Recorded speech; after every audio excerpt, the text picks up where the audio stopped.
This is where we need to hold the customer's hand.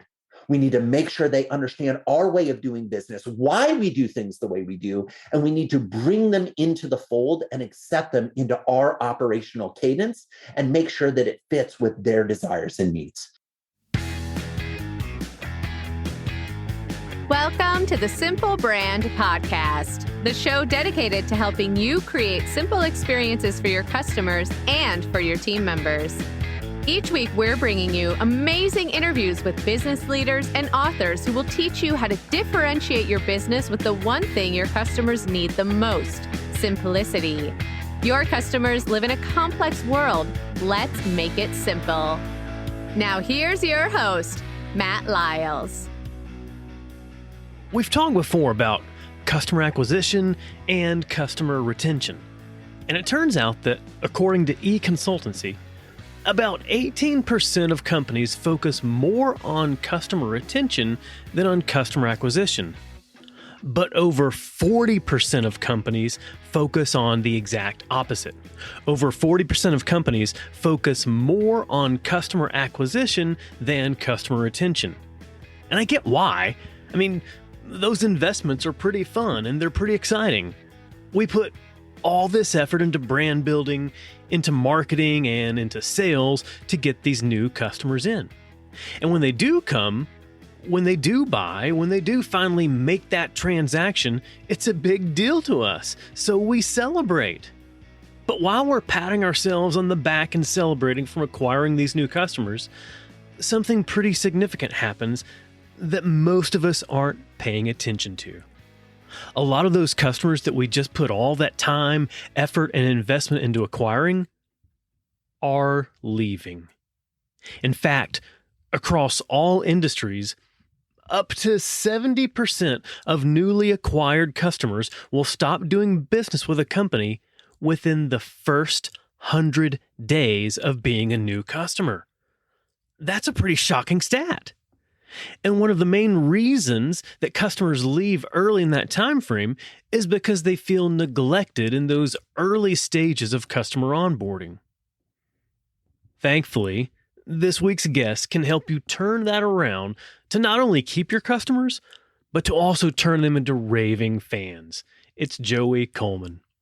Joey's an award-winning speaker and a customer experience design expert. He's worked with hundreds of companies to help them deliver remarkable customer experiences while dramatically improving their profits. He's the co-host of the Experience This podcast, along with Dan Gingiss. Dan was a Simple Brand podcast all the way back in episode 48. And Joey's the author of the Wall Street Journal bestseller, Never Lose a Customer Again. Joey and I talk about his lessons that'll help you turn one-time purchasers into lifelong customers, and that'll help you retain your best customers and turn them into raving fans. And the lessons are all from his first 100 days methodology. Spoiler alert, customer loyalty isn't about focusing on all those marketing and customer acquisition efforts. Customer loyalty is about focusing on the first 100 days after the sale and focusing on all the interactions in the customer experience. So here it is. Here's my interview with Joey Coleman. Hi, Joey. Welcome to the show. Hey, Matt, thanks so much. And thanks to everybody who's kind enough to join us and listen in today. All of you folks out there in podcast listener land and potentially viewer land, excited to be part of the conversation. And thanks for your time.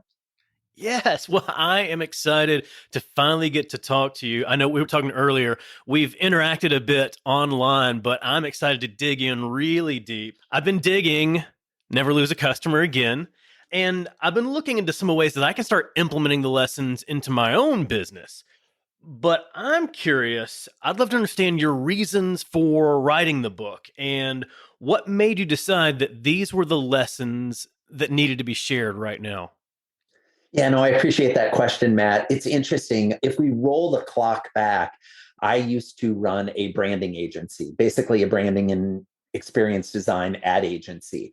And one of my jobs was to help design the type of things, whether that's a logo, a website, marketing campaigns, advertising, et cetera, that would draw new customers to an organization. Right. And I like to think we were really good at that. We ran it for about 15 years and worked with clients around the world.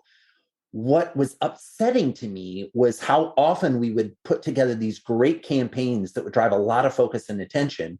New customers would sign up. The clients would be very happy with our conversion rates and how we were doing with new customer acquisition. But when I would check in with them 3 months later, 6 months later, a year later, they hadn't seen the growth in their business that they were hoping to get.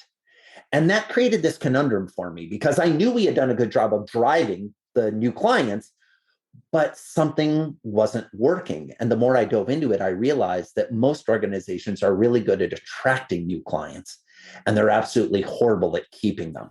And this led me into an epic decade-long plus exploration of the difference between attraction and retention, and why so many businesses over-index on getting new customers, but pay very little attention to keeping the customers they've worked so hard to get.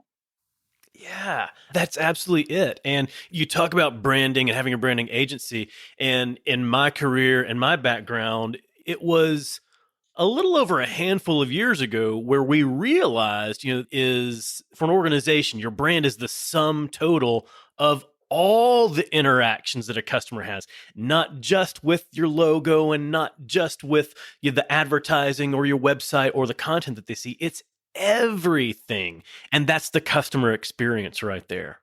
Totally, Matt. When I originally named my business, I called it Design Symphony. Right. And the idea was to have all the pieces of your business on the same sheet of music playing in harmony together.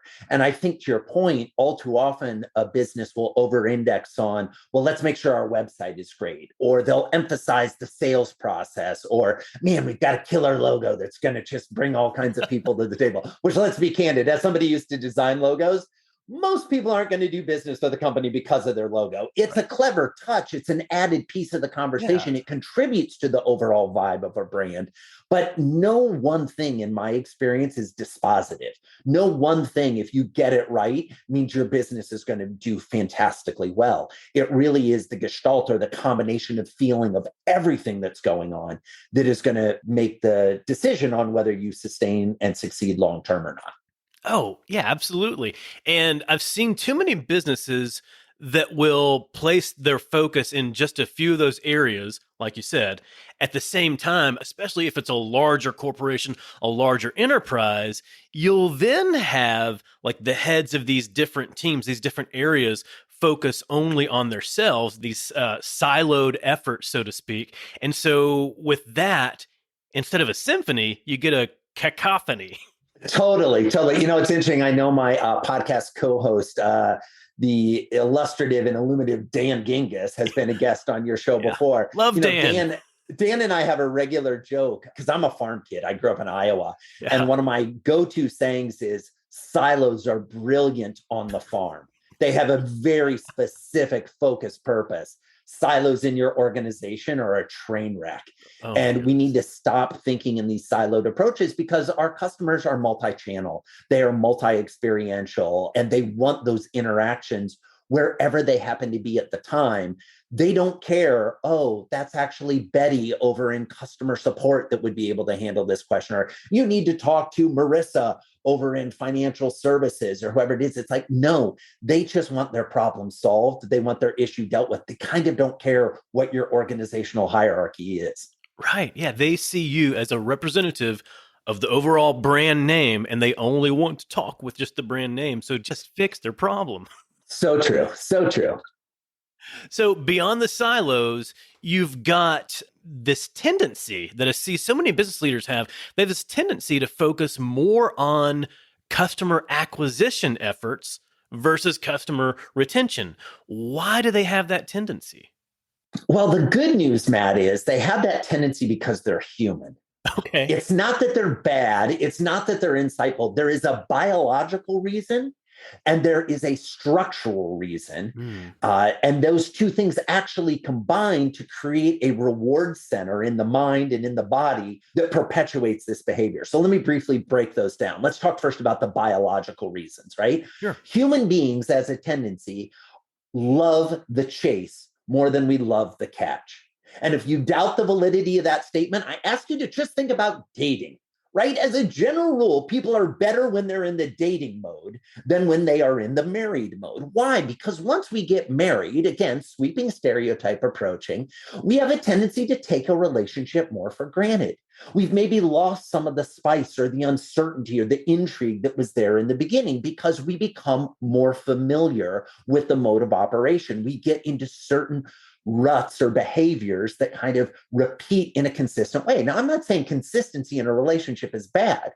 What I am saying is every relationship needs a fair amount of uncertainty and a fair amount of certainty. And where you move the dials on those equalizer create the emotion that is associated with that relationship. I know you're a big music guy. It's kind of like when a beat drops that you're expecting, that's one thing. Right. But when a beat drops that you're not expecting, you hear that little extra riff, now you're like, wait a second, I didn't see that coming. Ooh, I'm intrigued.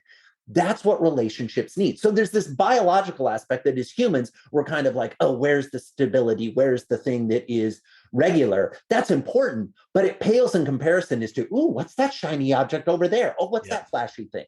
So we have the biological problem. Then we get to the structural problem. So here's the structural problem that exists in most organizations today worldwide.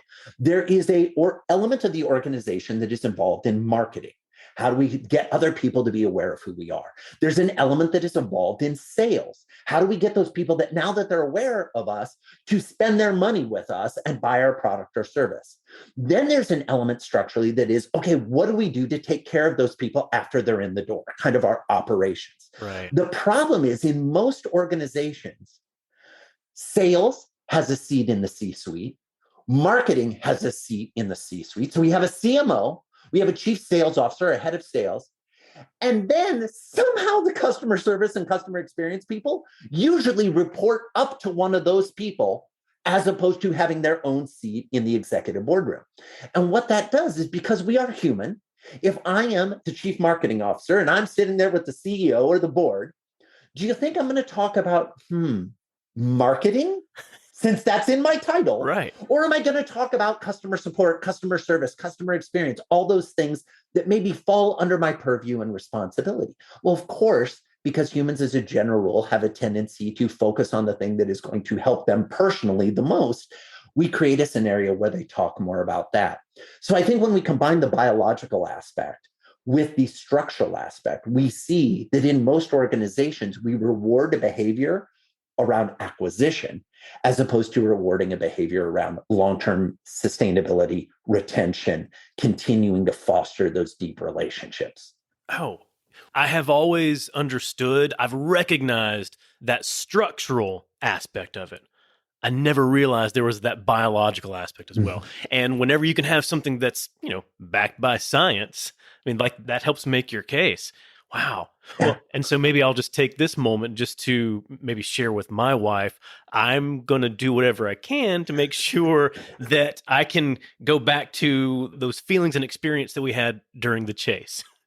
I love it. But yeah, and this is something that my wife and I talk about regularly. We've been happily married for 11 years. Wow. And one of the goals that I have is I'm not saying a long-term committed relationship is bad. There are so many extra things that come from that familiarity, that stability, that depth, that certainty. But I also do my best to, on a regular basis, create opportunities for both of us to lean into new experiences, new perspectives, new conversations. We'll find a book that we both are going to read, and then we can talk about that book. We'll go have a shared experience at an art museum or a concert or something where we can each bring our own perspective to it. And we also try to lean into things that maybe the other person is more interested in than we are.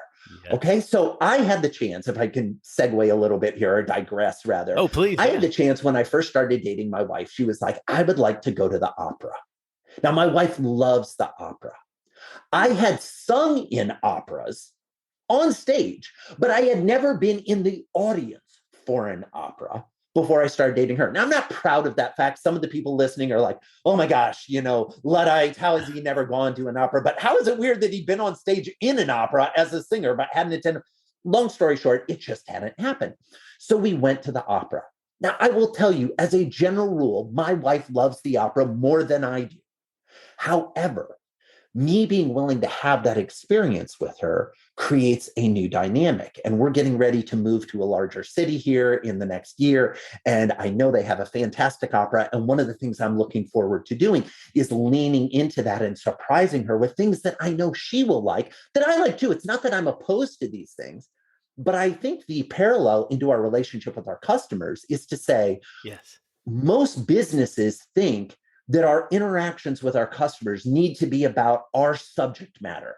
Like, oh, you've hired us to do your email marketing. I guess we're only going to talk about email marketing. Or you've hired us to be your lawn care company. We're only going to talk about your lawn. There's an opportunity to go into different aspects of your customer's life without getting creepy and weird, that are tangentially related to your business or your operations, that can show them that you care about them holistically, right. not just transactionally about the things that will actually move your pocketbook dollars. Oh, yeah. And I think whether it's your customers, whether it's your employees, whether it's your children or your spouse or your close friends, whatever's important to your people should be important to you as well. Absolutely. Absolutely. And by the way, the law of reciprocity tells us that when we start to do that with our customers, as human beings, they will start to take more of a personal interest in what's going on for us. And this is where we transcend from having customers and clients to having friends that we happen to do business with. Right. And that changes the game entirely. You become recession proof. You become pandemic proof when the people that you are working with care about you as an individual and as a human, as opposed to just the person that they pay every month or that they're going to buy the next product from, whatever the transactional interaction is. Right. Well, and they become from a customer to an advocate or a fan. Exactly. Exactly. And whether that means just simply caring about you and your life and caring about you and your business and your business's employees, but also in referring your business to their friends. Absolutely. All right. So we've gone a long way down that relationship road, but I want to bring it back to that initial phase. So you talk about, for customer relationships, the value of that 100-day mark. Why is that time period so valuable? Well, that time period is so valuable because all of the research shows. So when I say all of the research, I'm talking about research from Harvard Business School, Stanford Business School, Bain and Company, and this applies globally across all industries. What happens in that first 100 days is more dispositive to the lifetime value of the customer relationship than any other time period. Somewhere between 20 and 70% of new customers in any industry, product or service, online or offline, domestic, international, doesn't matter. Somewhere between 20 and 70% will decide to stop doing business with you, to quit the relationship before the 100-day anniversary. Those numbers to me, Matt, were staggering. And all the research I've done since then continues to prove that year in and year out across all industries. But what was interesting as well was that if on day 101, we ask your customers, what do they think about the relationship? And your customers say, this relationship is great. We're feeling amazing. We're getting a ton of value. The typical customer will stay with you for 5 years. So stop and think about that. As business owners, as business operators, as people working in businesses, we have a finite amount of time, effort, and energy that we can spend. Of course. I'm not asking you to sprint forever. Do I want you to continue to deliver remarkable experiences throughout the entire length of the relationship? Absolutely. But if you're going to focus in on one period, focus on laying the foundation in that first 100 days. Focus in on making deposits into the karmic bank account so that when things do go wrong, and invariably they will in every relationship, not just business relationships. This is the same as we're talking about, our marriages and our dating relationships, right? If we make those deposits into the karmic bank account early, if we build the foundation early, we will be able to weather and stand the test of time much more effectively because of what happened in those first 100 days. And you said that the 100 days is still essentially the same no matter the industry? Correct. So, for example, banking, 32% of customers leave in the first year. Half of those leave in the first 100 days. Software as a service, it's about 20% on average across all software as a service tools. Auto mechanics, 68%. Restaurants hover somewhere between 40 and 75%, depending on the type of cuisine you serve and whether you're a full sit down or a fast casual. It's like industry after industry after industry, these numbers hold true that double-digit customers are running out the back door as quickly as you're bringing them in the front door.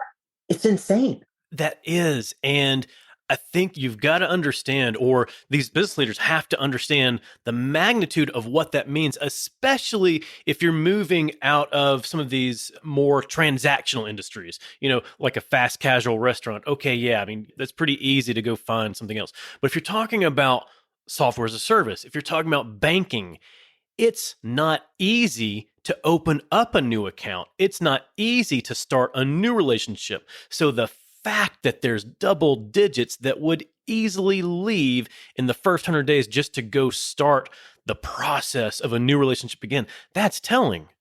It absolutely is. I mean, Matt, you bring up the difficulty of setting up a new account. I don't know how many of the folks listening in have opened a bank account recently, but it's a pain in the neck, to say the least. Family-friendly show, right? It's obnoxious.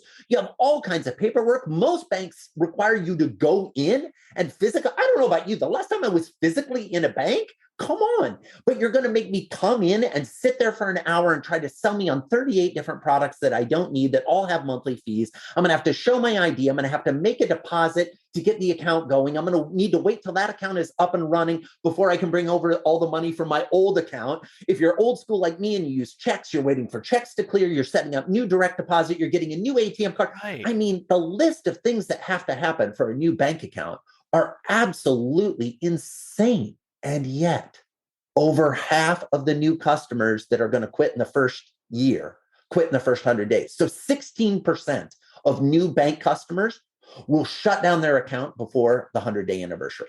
Shut down their account, like leave the bank. That's crazy considering the amount of time, effort, and energy the bank has to invest in getting them up and running and getting them set up. And this applies to every business on the planet. We spend so much time in the setup. We spend so much time in the cost of acquisition. How much did you pay for that lead? How much did you pay in terms of salesperson time converting that lead? How much time did you spend onboarding? You're not, in most businesses, recouping that investment until after the 100 days. So if they leave before the first 100 days, you had an entirely new customer come in, you lost money on them, you beat up the morale of your employees, and you created a person out in the marketplace who is a detractor, speaking ill about your brand or not speaking about your brand at all, both of which are horrible. And you're left to go find someone new to try to create a relationship with. This is not an effective model for business. No, you would have been better off having simply done nothing at all to try and acquire new. Correct. Exactly. You would have been better off not getting that customer to start with, because you lost money, you lost reputation, and you lost time. Wow. Okay. So what can we do? What can businesses do in that first 100 days? Well, one of the things that I love about your podcast, Matt, is you always come back to this word simple, right? The phrase simple. And this can be as complex as you want it to be, but it doesn't have to be. Yeah. Okay. So let's talk about the simple ideas first. Simple idea number one, realize that every customer is on a journey. Simple idea number two, realize that that journey has multiple phases and that each phase of that journey, the customer is experiencing different things mentally and emotionally. Simple solution number three, map out what your customer journey is across those phases.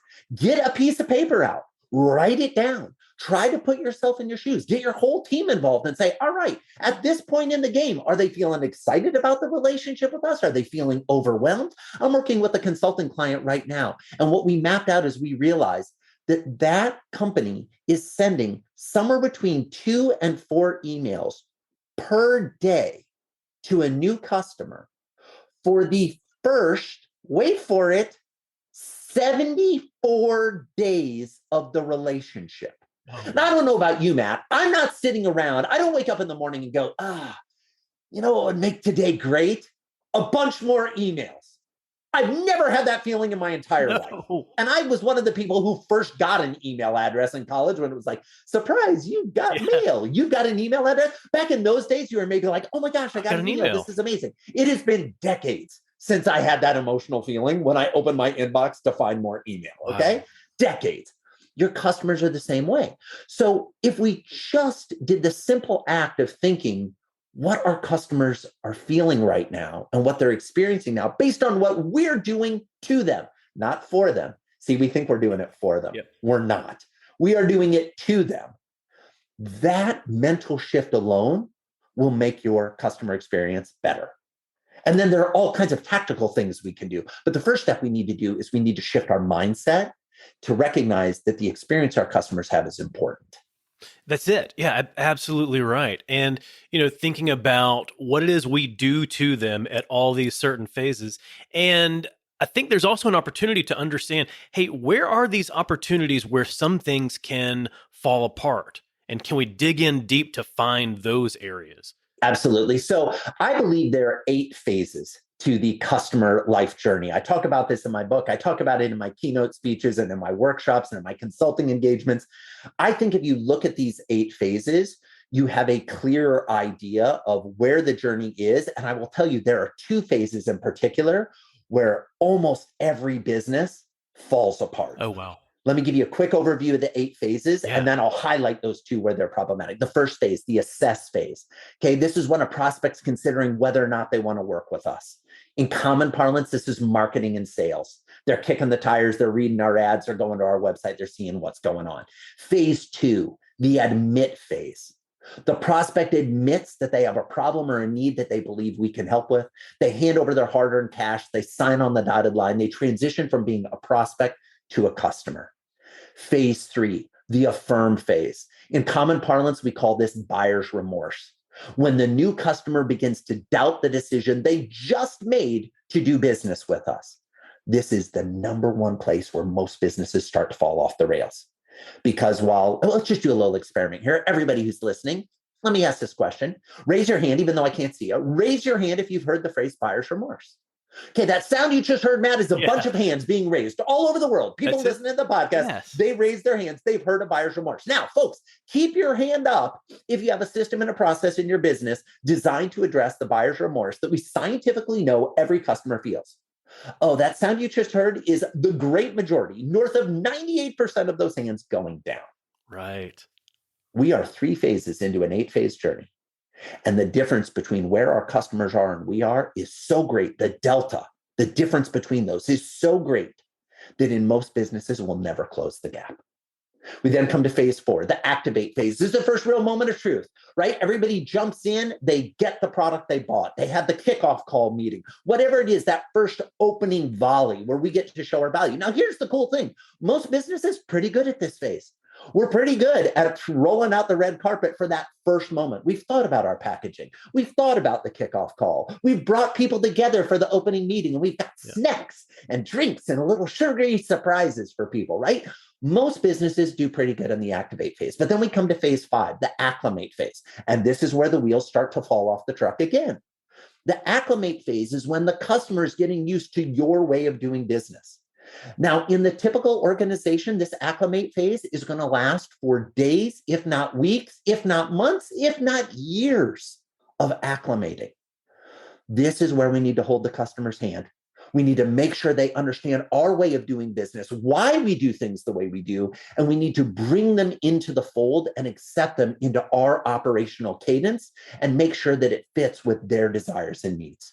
We then come to phase 6, the accomplish phase. This is when the customer achieves the goal they had back when they originally decided to do business with us, way back on day 1 of the first 100 days in the admit phase. Right. When they said, all right, I'm admit, I want to be a customer. They had a goal. They had a vision they were trying to accomplish.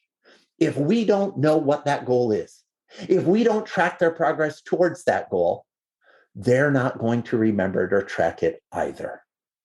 And as a result, we may think we've already delivered, and they don't think we've delivered at all. Or what happens, and a lot of people are going, but Joey, there's an even worse scenario. That's when they change their goal. They get to work with us and they move the finish line. And we're irritated. We're like, that's not why you signed up with us. That was never part of the deal. Welcome to dealing with humans, folks. This is the joy of serving human beings. Yeah. And if you doubt the validity of that statement, just think about how many times in your life you've purchased a product and started to use it for an off-label reason. Or you've signed up for a service and got into it and went, wait, actually, what we really need is this other thing. Can you help us with that? Right. It happens all the time. So let's just embrace that the finish line is going to be moved. And what we need to do is respond to that and work with the client to remind them, wait, here was your original finish line. We've crossed that one now. Great. You've decided there's a new one. No problem. It's going to take this much more time or this much more money or this much more effort to achieve that one. Most folks don't mind us redefining, when they redefine where the finish line is, us redefining how we're going to get to there. But if we don't have this conversation, everyone's unhappy. We then come to phase 7, the adopt phase, where that customer becomes loyal to us and only us. You alluded to this earlier, Matt. This is where they're not going to go looking at the competition. They are committed. They're in a long-term, sustainable, fulfilled relationship. Marriage is happy. We're celebrating the anniversaries together, right? We're feeling good. And last but not least, phase 8, the advocate phase, where they become a raving fan singing our praises far and wide. Now, here's the interesting thing. Someone can be an adopter, loyal and committed to us, and never make a referral. Never sing our praises publicly. That's fine. We need adopters in our business. Not everyone needs to be an advocate. However, most business owners I talk to, when I ask them, so raise your hand if you're all done on referrals. You don't need any more referrals. You're totally happy with the number of referrals you have. No hands ever go up. Because everybody wants to continue to get referrals. Everybody wants customers to continue to sing their praises, to write reviews, to do the things in the marketplace that help spread the word about what we're doing. Most businesses, the key problem that most businesses have, who are conscious of the importance of an advocate, they're conscious of referrals and reviews, they want those things, is they try to jump from those early phases straight to the last phase without going through the process. You've probably had this experience. You sign up and buy a new product online on a website. You go through the shopping cart, you put everything in, you give them your credit card, boom, confirm. You've placed your order, it'll be arriving soon. Next pop-up screen. We're sure that you know other people that would like our product too. Please put their emails in here and we will pepper them with emails. I mean, reach out to them to see if they're interested in signing. And I'm like, does anyone ever fill those out? I know I don't. Yeah. Because I see that and I'm like, I'm not even sure your product's going to work. I'm not even sure you're going to deliver it. I haven't even gotten This is product. like being on a date. Okay, first date with someone, and the waiter or waitress comes over with the menu. And before they've given you the menu and you've decided what appetizers you're ordering, you're saying to this new date, so when do I get to meet your parents? I'm sorry, we haven't even had the appies yet. Okay, the appetizers haven't arrived, and you're anticipating this super long, deep, meaningful relationship where I'm going to become an advocate for you. Whoa, pump the brakes, Red Fred. flag. It's way too, woo, klaxon, 5-alarm bell. We've got a stage 5 clinger here. We've got to pay attention to what's going on. Yeah, no. And yet that's how so many businesses operate.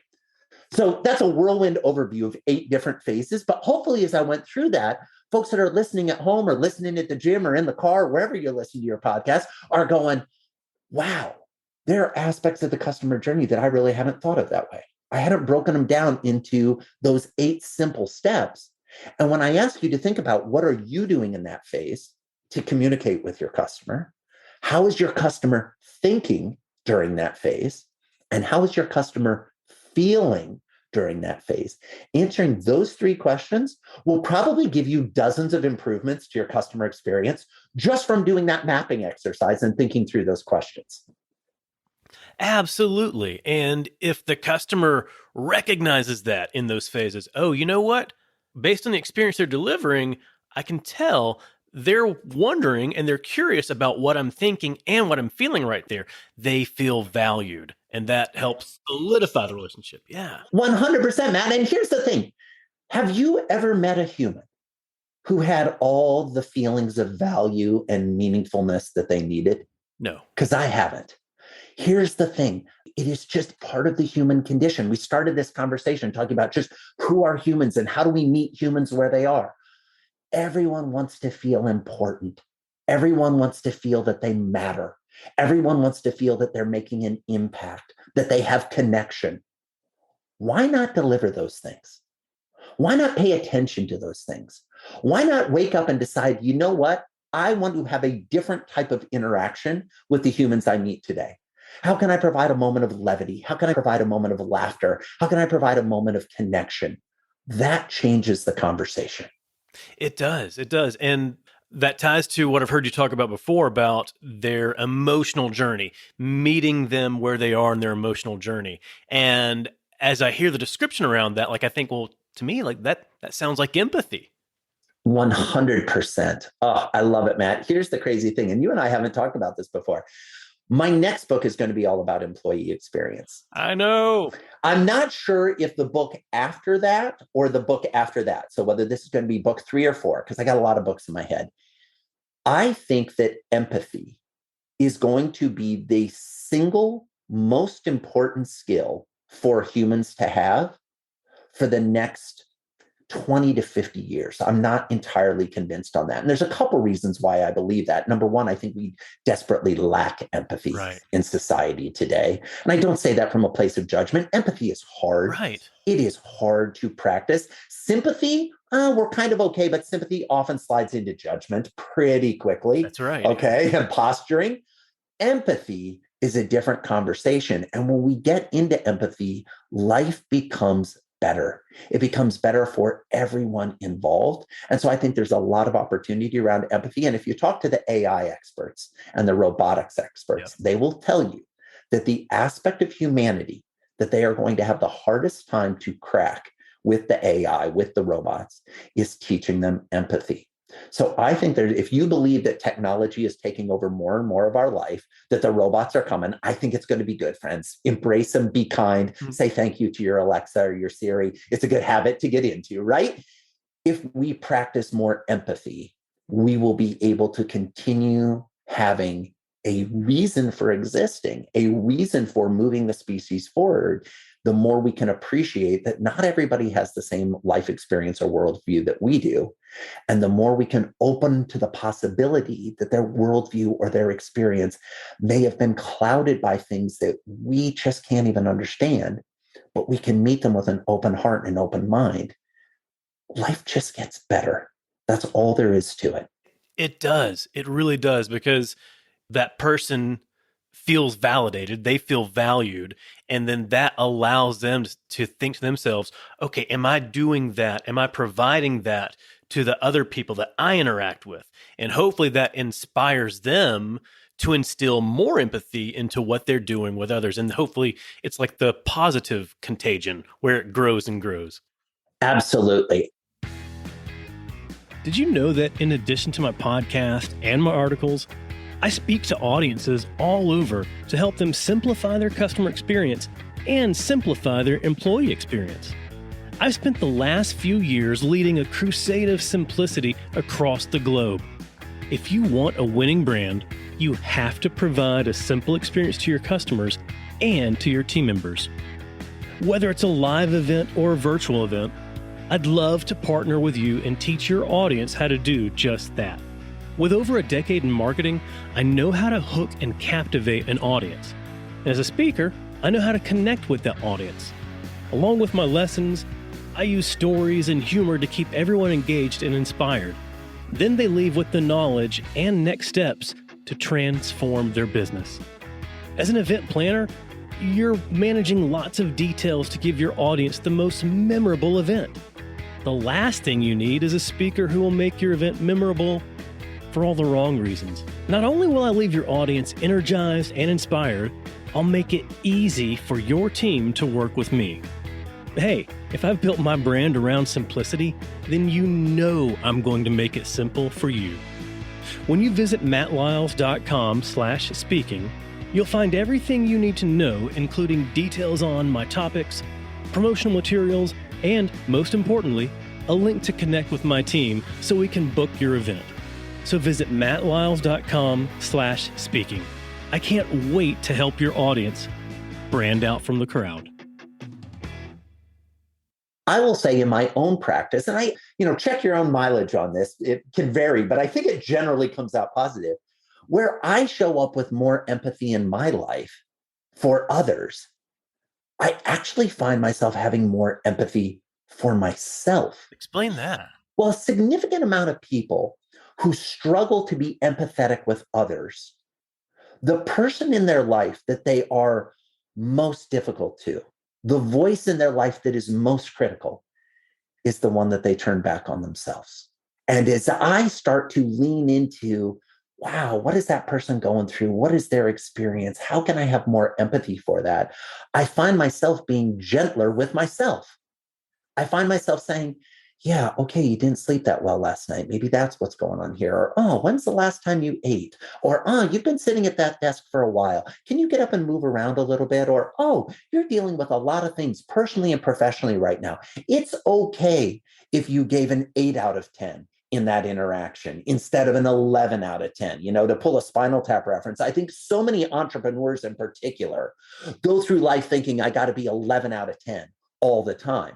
Okay, fine, if that lights your fire and that drives you. But all too often, what I see is we use that as an excuse to beat ourselves up for not performing to mom and dad's expectations, to our spouse's expectations, to our kids' expectations, to our teacher's expectation, to our coworkers' expectation, to our boss's expectation, to our shareholders. Is anyone else getting exhausted? Yeah. I'm getting exhausted. And I'm just naming off some of the people that we feel a responsibility to live up to their expectations.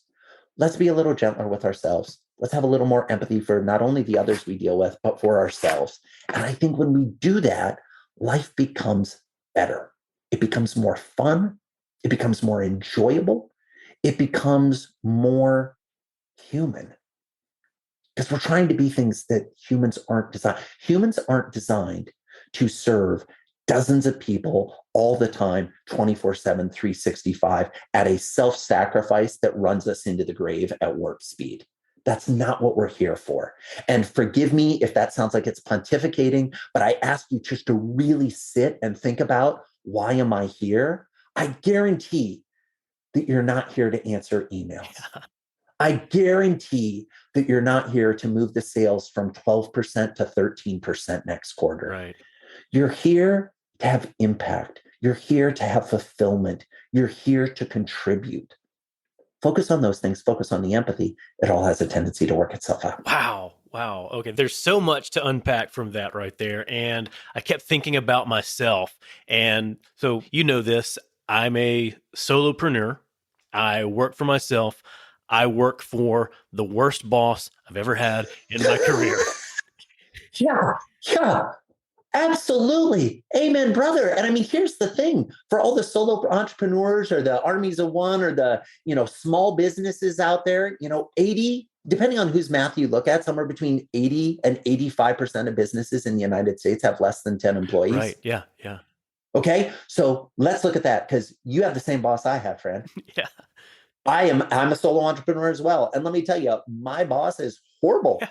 My boss wants me after the kids have gone to bed to go do some more work. My boss wants me to think about business all the time. My boss wants me to go, vacation, really? Well, okay, we'll extend it by 2 days, but let's build in a web streaming webinar that I'm going to do. And let's make sure I bring some business books to read and do so we continue to advance the game. We allow, as entrepreneurs, ourselves to treat ourselves in ways that we would be appalled if any of our customers treated our employees that way, or any other human that we saw on a playground was treating someone else that way. We are appalled. And yet it's this weird badge of courage that so many entrepreneurs wear of I'm guilty of this too, Matt. I'm not pontificating here. I'm, hopefully confessing here, right? Because the reality is I used to track how many all-nighters I pulled.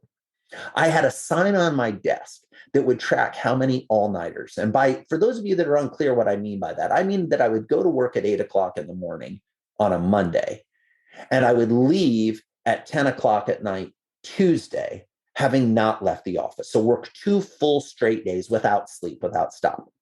My quote unquote best year ever, 38 all-nighters. So that's more than 1 a month. The quality of work I was producing, the abuse I was giving to my body, to my mind, to my soul during that time was offensive. And yet I wore it like a badge of courage. I was tracking it on my desk for whom I don't know. Were you tracking it in a good way? Oh, I was thinking it's awesome. I'm like, look at me, hashtag crushing it, getting stuff done, 38 wins. And it's like, no. Wow. When I finally woke up to that realization, I decided, could I go a whole year without an all-nighter? And I did. And then I said, ooh, this is a much better way to live. Yeah. This is a much better approach to life. But I share this story not to be like, oh, look how many all-nighters I did, nor to say, oh, look how, horrible I was and how I treated myself. I say this to hopefully give some insight that I have empathy for the challenges that a solopreneur face. I have empathy for the challenges that a single parent faces who's working 2 or 3 jobs, trying to make ends meet, having their side hustle, trying to be a good parent. I mean, how many of us, here's a fun little simple exercise for your listeners. Yeah. Sit down with a sheet of paper and write down how many roles you currently play. Child to a parent, sibling, parent if you have kids, spouse if you're married, or just partner if you're in a non-married relationship, coworker, employee, potentially employer, your responsibility towards customers, your responsibility towards prospects, your responsibilities towards your friends, your classmates, your neighbors. Just go ahead and make a list of all the roles. And then on a scale of 1 to 10, with 10 being, I am world-class, I am awesome at this role right now, and 1 being like, I'm embarrassed that I put this role on the list because I have not thought about this role in weeks, months, years maybe, go ahead and put some scores down. And what I think we will find, or at least what I found in doing this exercise, and I do this exercise with some regularity, is we are expecting a lot out of ourselves. Oh, yeah. We are expecting ourselves to deliver at a high level on dozens of roles without a lot of permission for the understanding that there's not enough hours on the day to be a 10 out of 10 in all of those categories. So we have to start making some choices. You do. And I would say if you were to take that list and place the level of importance on each one, and then next to that, place some sort of score on the amount of time or the amount of focus that you put on each of those, the average person is going to see an inverse relationship. We spend more time on some of the least important people and least important things. Yeah. Why is it that we will answer a customer support email at 1 o'clock in the morning before we go to bed? And yet we'll say, oh, just 1 more minute. I just got to finish up this last thing to our spouse before we go to dinner. Yeah. Really? Now, and I'm guilty of this too. I want to be very clear. I am on the journey. I am learning. But I believe that by increasing our own awareness to these problems or challenges, by opening some empathy for where we're at in the process, that's how we move towards improvement. We don't move towards improvement through judgment. We don't move towards improvement through ridicule. We move towards improvement, in my opinion, through empathy, understanding, and a commitment to just try to be a little bit better tomorrow. 0.5% better, 1% better. This does not need to be this, starting tomorrow, everything in my life will be amazing. It just doesn't work that way as humans. Yeah, that's too much pressure. We've evolved over time. It's way too much pressure. And then what do we do when we don't achieve that at the end of that first day? That's right. Let's get out the wet noodles and start beating ourselves again. Let's chime in with, oh, I failed. I didn't get it done. I'm worthless. See, I never could do. And again, the voices in our own heads for most humans. And by the way, this has only been exacerbated by COVID. Oh, of course. Yeah.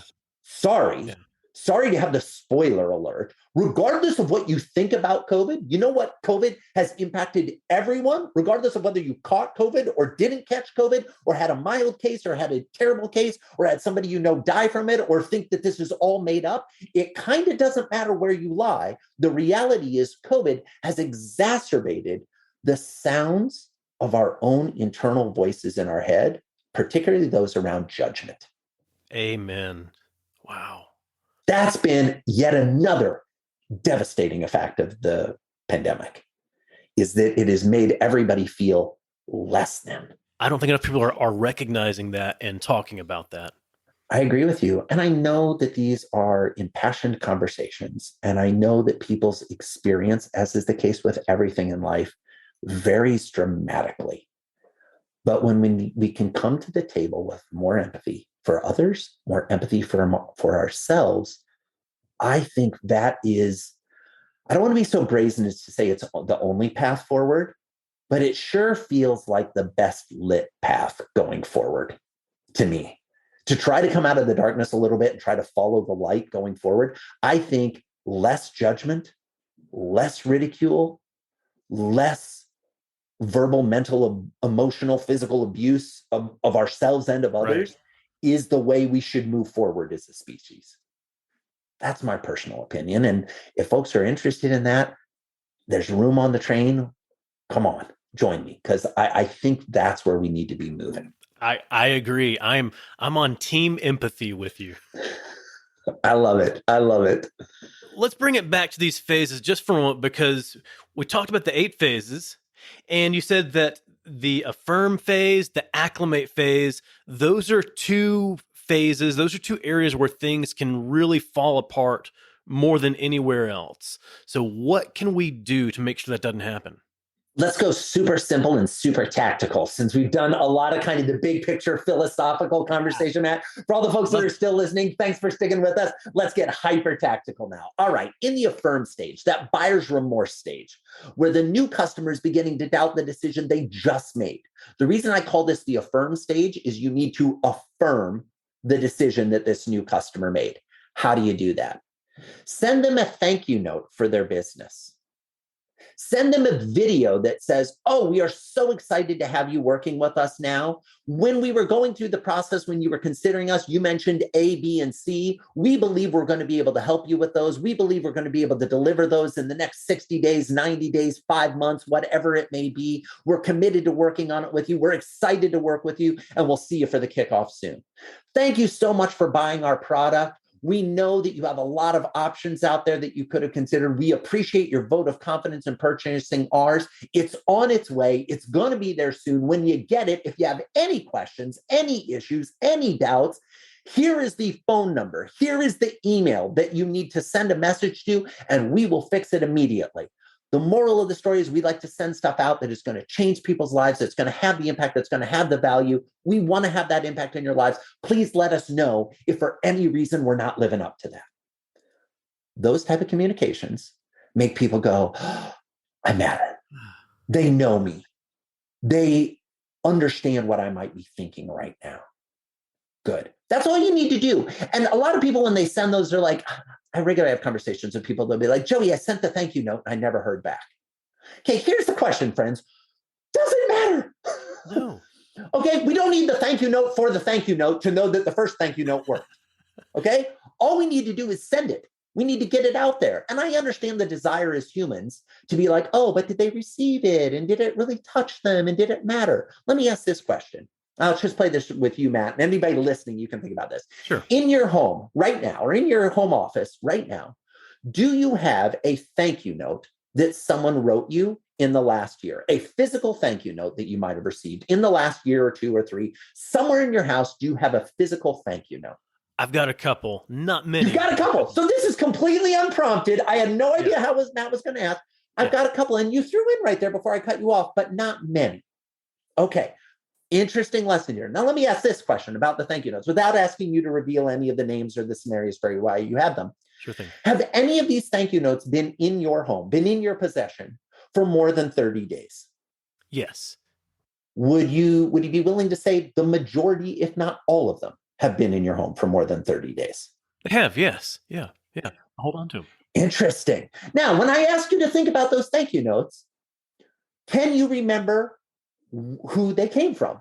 If not the person's individual name, what brand or what organization they came from? Yes. Yeah. Great. So here's the $64,000 question, as the old game show used to say, Matt. Oh. You know who it's from. You know what it says. You read it, but you kept it. Why did you keep it? You didn't need to remember the person's name. You probably didn't need to remember what they said. You read it and you understood it when you got it. You've had it for more than 30 days. Yeah. completely unscripted and unprompted, and we did not practice this before the conversation. Why did he keep the thank you note, Matt? It made me feel valued, and it was a human connection. And probably for the same reason that in 1994, 95, I would keep whatever emails made it in my inbox for those first couple of years. Like, oh, look at all these emails I have. Now I want to get rid of all my emails, and I only want to hold on to the actual handwritten letters that I get in the mail. I love it. I love it. So, folks, for those of you listening at home, what Matt said was, I felt valued. I felt appreciated. I felt that I mattered. Here's the thing I know about all human beings. All human beings want to feel valued, appreciated, and they matter. And one of the cleanest, easiest, less than $1 in cost ways to do that is to write someone a handwritten note and mail it to them. Why? Because as the inbox, the electronic inbox, has gotten more and more filled, your physical mailbox, the OG inbox, right, has become less filled. And sending someone a handwritten thank you note will move the dial in ways that you can't even begin to imagine. And I don't know about you, but I love the idea. The marketer and salesperson in me loves the idea of having a physical artifact, a talisman, a memento of the connection and relationship I want to have with my customer sitting in their office, sitting in their home, sitting there so that when they come across that, when they move or they're doing some cleaning and they go, this was so fun. I want to keep this. I really think well of the person who wrote this. This was a significant milestone or thing for me. Because lots of times when they see that, not only do they have more positive vibes for us, but then they reach out again. And hey, by the way, I haven't thought of you in a while, but I was thinking I need another one of those products, or I need to sign up for another service, or I need to make a referral to you. Why? Because you thought of me. It makes me think of you. Let's move to the acclimate phase. Okay. In the acclimate phase, some simple things we can do. Number one, recognize that you've done this dozens of times, hundreds of times, thousands of times, but your new customer has never done business with you. They have no idea what's coming next. And you may say, but Joey, I wrote about it in the proposal. We went over this in the contract. Folks, you sign things that you don't read all the time. Right. And so do your customers. Now, some of you are saying, but Joey, that's not true. I'm a recovering attorney. I read everything I sign. I am actually. Joey is a recovering attorney. And I don't read everything I sign, even though I should. I know I should. You get to the airport, you get to the rental car check-in, and you're trying to get your rental car, and they've got that little box up there with a little screen. They're like, just click I accept. And you're like, I accept, I accept, I accept. Meanwhile, you're willing to give whatever penalties you want if you do something wrong, and you're just like, accept, accept, accept. Give me the keys. I'm not even reading what's on the screen. Your customers are the same way. So when do you need to remind them of what comes next? Every time you interact with them. I don't have a call with a client that I don't end the call saying, hey, by the way, what we're going to do between now and the next time we connect, and I'll be sending you a follow-up email to reiterate everything I'm going to verbally tell you right now, just because I know, even though I'm telling you everything right now, you're looking at the clock going, this meeting has 3 more minutes left to go. You've mentally moved on to the next meeting. So I'm going to follow up with an email reminder. Oh, and then I'm going to send you a calendar invite, and then I'm going to send you an agenda before the meeting. Why? Not because I want to annoy people with a high level of organization and structure, but because I understand humans. Humans need to be reminded of what comes next. You need to hold their hand. You need to help them navigate through. So if nothing else, I'm not asking you to go create anything new in your business. One thing you could do today that would dramatically improve your customer experience. Go to every single customer you currently have, figure out where they are on the map, where they are in their customer journey, and send them a message reiterating where you think they are and what comes next. And ask them in that email, is there anything else that we're missing?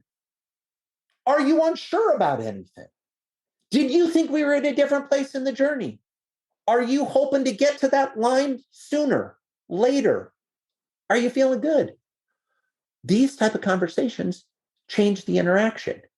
And they also serve as a great way to give you a warning or an insight if a customer doesn't think they're at the same spot that you think they're at. Oh my goodness, I want to know that sooner rather than later. So when it comes time to acclimate, just tell people where they're at and check in and make sure they're still good with that. Right. Yeah. And provide them all the information that you assume they have in their head that they really don't. Exactly. Chip and Dan Heath, I think I've heard them refer to it as the curse of knowledge.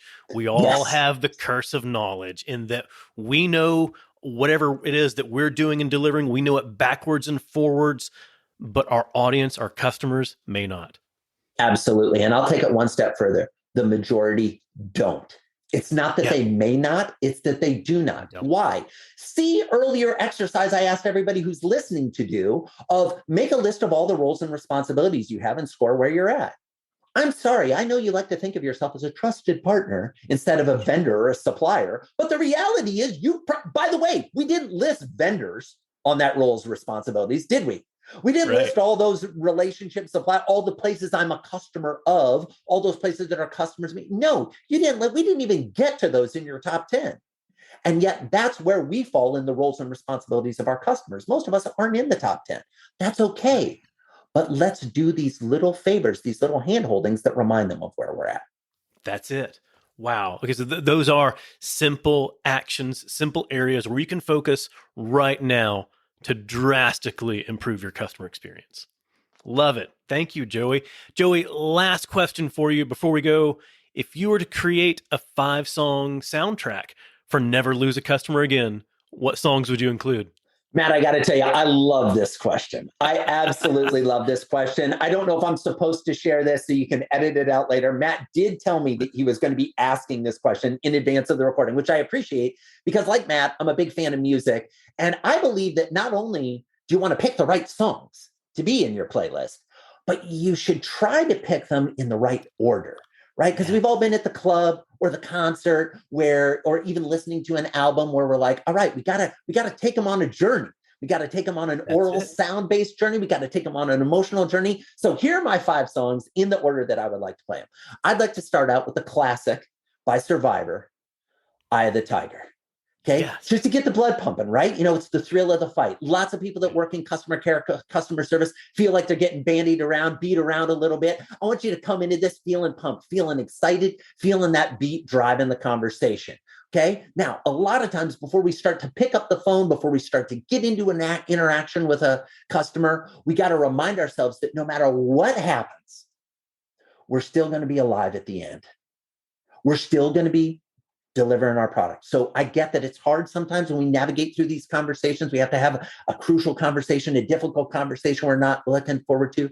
The good news is, as a recovering attorney, I always used to say at the end of the conversation, did anyone die in this scenario? Or did anyone go to prison for the rest of their life without the possibility for parole? Because those two things are major problems. If it's anything other than those two things, you don't really have that significant of a problem. We've got a challenge, we've got something we got to work through, but it's lower on the scale. So my second song would be by Destiny's Child, Survivor, right? You know, you get that feel that no matter what happens, it's going to work out for you. Now, the third song really ties to that acclimate phase, and I think is important for everyone in the customer journey. I got to go with the classic Beatles, Hold My Hand, okay? You gotta hold on to the hand. You got to just navigate through, hold the hand. Think of it like your children.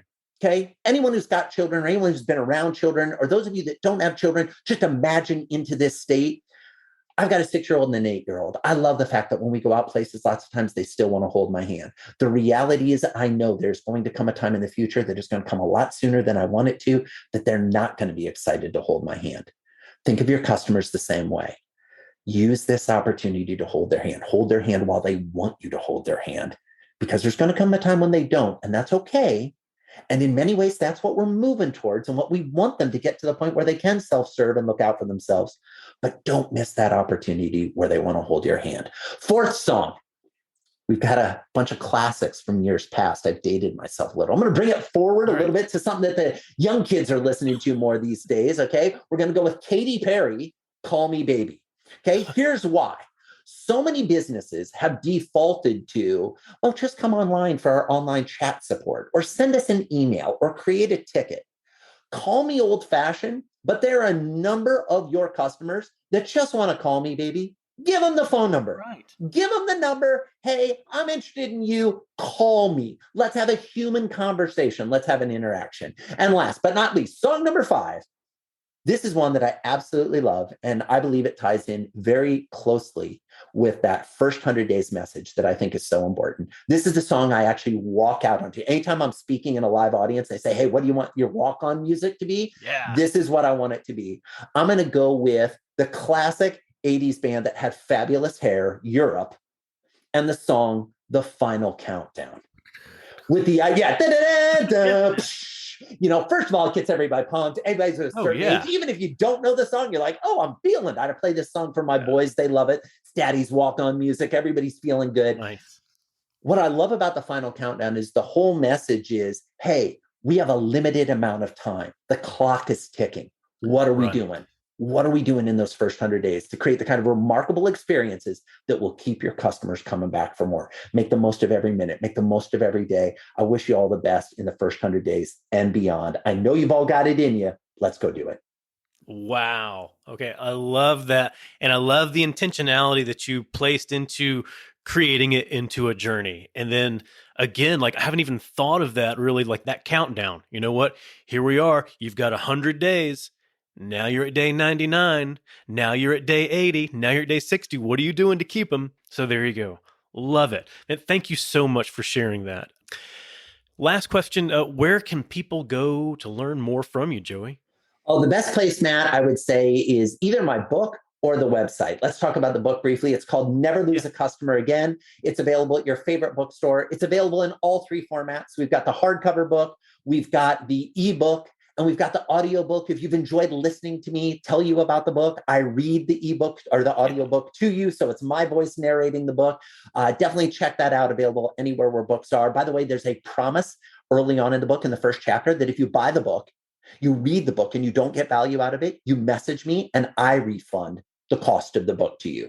I want the book to be a tactical tool that not only outlines a framework and a philosophy, but gives you specific, actionable, simple ideas that you can put into your place in your business right now, regardless of what industry you operate in, regardless of how large or small you are. I like to think there's a lot of great value in there. Second place is my website, which is joeycoleman.com. That's Joey, like a baby kangaroo or a 5-year-old, Joey. Coleman, Coleman, like the camping equipment company, Coleman, but no relation, joeycoleman.com. There's videos there. You can sign up for a first 100 days starter kit that kind of goes over those 8 phases and gives you worksheets that you can do by yourself or with your team to figure out how you can implement these types of practices in your business. That's all free and available on the website. I so appreciate your time, Matt. I so appreciate everybody who stuck with us for this whopping hour-plus long conversation. Wow. Thanks for your time and your effort. And you've got this. Have some empathy for yourself, have it for your customers, and best of luck in those first 100 days and beyond. There you go. Excellent. Yeah. You know what? This felt like it was 2 conversations in one, like double the value, customer experience focus, but also strong focus on empathy and empathy for yourself. So Joey, thank you so much for being here. My pleasure, Matt. I hope you enjoyed my discussion with Joey Coleman. So go and learn more from him at joeycoleman.com. You'll find lots of resources there, including Joey's first 100 days starter kit that's going to help guide you along Joey's lessons. And go check out Never Lose a Customer Again. It's available in all formats, so if you enjoyed hearing Joey today, then you'll love hearing him in his audiobook version. And hey, if you're enjoying the Simple Brand podcast, go ahead and hit that subscribe button. It's going to make it a lot simpler for you to get future episodes like the next one featuring Nick Webb. Nick Webb is a world-renowned strategist, futurist, best-selling author, and one of the top keynote speakers in the world. As an advisor, he works with some of the top brands to help them lead their market in enterprise strategy, customer experience, and innovation. And Nick's the author of a number of customer experience and innovation-based books, including What Customers Crave, The Innovation Mandate, Happy Work, and his latest bestseller, What Customers Hate. If you enjoyed this episode where Joey and I talked about how to keep customers, then you'll love hearing Nick and I discuss why customers leave. You'll find out what it is that customers really hate from dealing with brands. But even better, you'll learn what you can do in your brand to ensure your customers will never hate any interactions in your customer experience. So go ahead and subscribe. You'll automatically get Nick's episode as soon as it's live. Until then, keep it simple. Thanks for joining us for this episode of the Simple Brand Podcast. Want to make your listening experience simple and automatically receive each new episode? Visit our website, simplebrandpodcast.com, where you can subscribe to the show in iTunes, Spotify, Stitcher, or wherever you listen. If you're finding value from the Simple Brand Podcast, leave us a rating or review. That helps us get the show to the ears of the people who need it most. Be sure to catch Matt right here next week. Same Matt time, same Matt channel. Until then, keep it simple.